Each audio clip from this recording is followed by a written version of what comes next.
Salam sejahtera bagi kita semua. Saudara-saudari terkasih, hari ini kita memasuki hari Minggu biasa yang ke-15. Dan pada hari Minggu ini kita merenungkan Yesus memanggil dan mengutus murid-muridnya untuk mewartakan kabar sukacita. Dalam perutusan itu, kita mau merenungkan beberapa poin yang menarik dan merupakan semangat dari setiap tugas perutusan dari para pewarta kabar sukacita. Pertama dikatakan, Tuhan mengutus mereka pergi berdua-dua. Berdua-dua itu memberikan makna kepada kita arti dari kerjasama.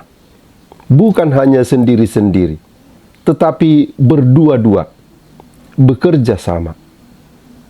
Berdua juga berarti ada kesatuan, kekompakan di antara pewarta kabar sukacita itu. Dan dengan itu juga diandaikan mereka saling menolong,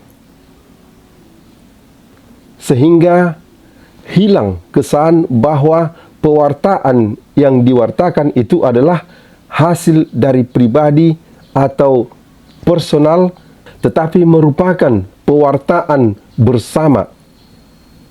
Yang kedua dikatakan bahwa Yesus memberi mereka kuasa untuk mengalahkan, mengusir roh-roh jahat.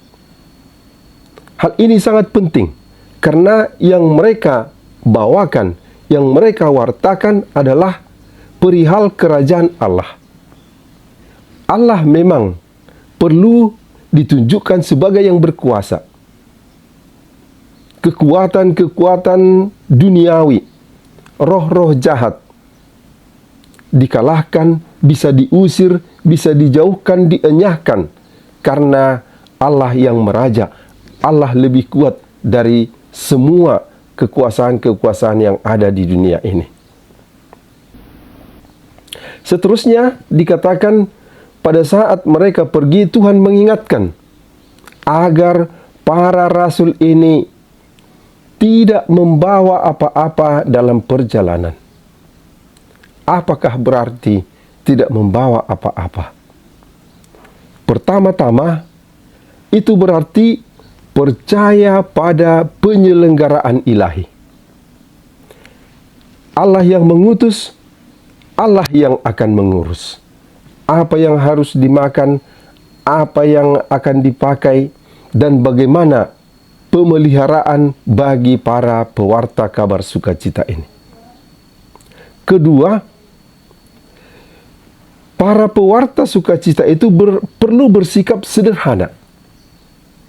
Artinya, dalam mewartakan kabar sukacita itu, mereka adalah orang-orang yang tidak menonjolkan diri. Apa yang perlu mereka tonjolkan, utamakan adalah perihal kerajaan Allah.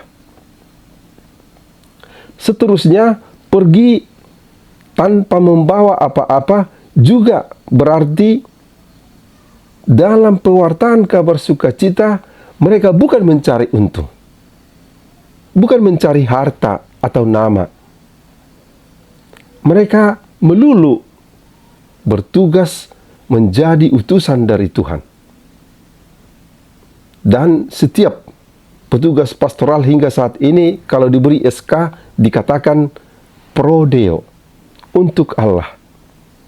Bertugas melaksanakan kewajiban ini untuk Tuhan. Dan bukan mencari untung, gaji, honor, atau apapun namanya.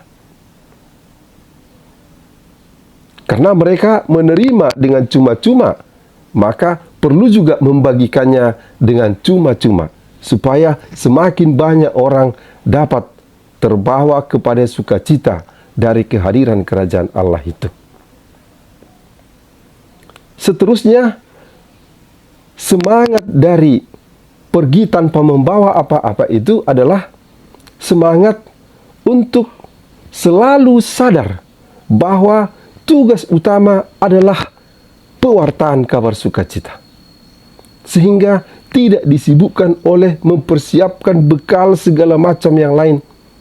Makanan, minuman, atau apa yang akan dipakai. Yang utama selalu adalah pewartaan kabar sukacita. Namun kemudian dikatakan ada dua kekecualian. Kecuali tongkat, dan mereka boleh memakai alas kaki. Tongkat adalah simbol untuk pemimpin, untuk gembala. Tongkat juga menunjukkan kepada wibawa dari yang memakainya. Maka tongkat itu boleh dipakai dalam arti bahwa apa yang mereka wartakan itu sungguh-sungguh berasal dari Allah. Mempunyai wibawa dan perutusan yang sah dari Tuhan. Alas kaki.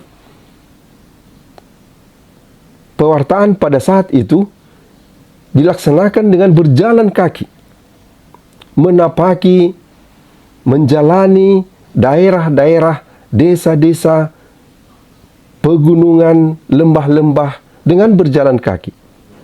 Maka untuk sarana yang utama ini perlu diberi dukungan, bantuan, yakni alas kaki, supaya para pewarta ini dapat menjelajah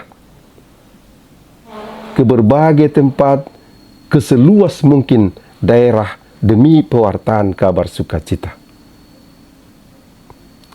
Saudara-saudari terkasih, kemudian tentu para rasul tidak lupa bahwa isi tema dari pewartaan itu adalah agar semua orang dapat bertobat, agar orang dapat berubah, agar orang dapat beralih menuju jalan keselamatan. Itu harus selalu ada di latar belakang pemikiran dari setiap petugas pastoral. Sehingga dalam melaksanakan tugas itu, mereka berbuat apa yang diperintahkan Tuhan.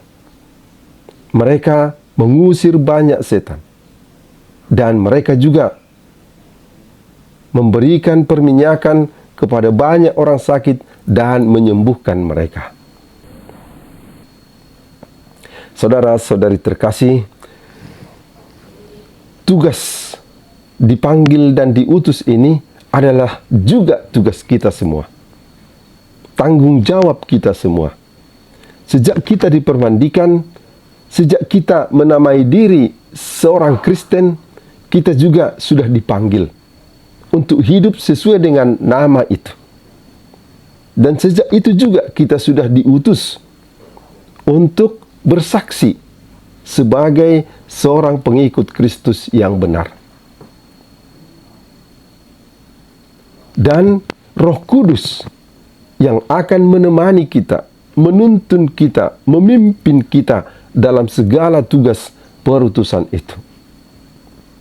Memang kalau kita lihat sekarang kondisi untuk pelayanan kabar sukacita itu tidak lagi sama dengan kondisi di zaman Yesus dan para rasul. Walaupun sarana, cara untuk pewartaan kabar sukacita itu sekarang berbeda, namun semangatnya tetap sama. Yakni semangat untuk mengutamakan bahwa hal kerajaan Allah adalah yang pertama-tama, kabar sukacita adalah yang utama untuk diwartakan. Dan dalam mewartakannya, kesaksian, kesederhanaan, kerjasama, tolong-menolong, sukacita adalah semangat yang selalu seharusnya mewarnai pewartaan dari setiap petugas pastoral dan pewarta kabar sukacita. Saudara-saudari terkasih, kita semua dipanggil dan diutus oleh Tuhan. Hingga di sini saja permenungan kita kali ini. Semoga Tuhan menyertai kita dalam segala perutusan kita. Salam sejahtera bagi kita semua. Pace e bene.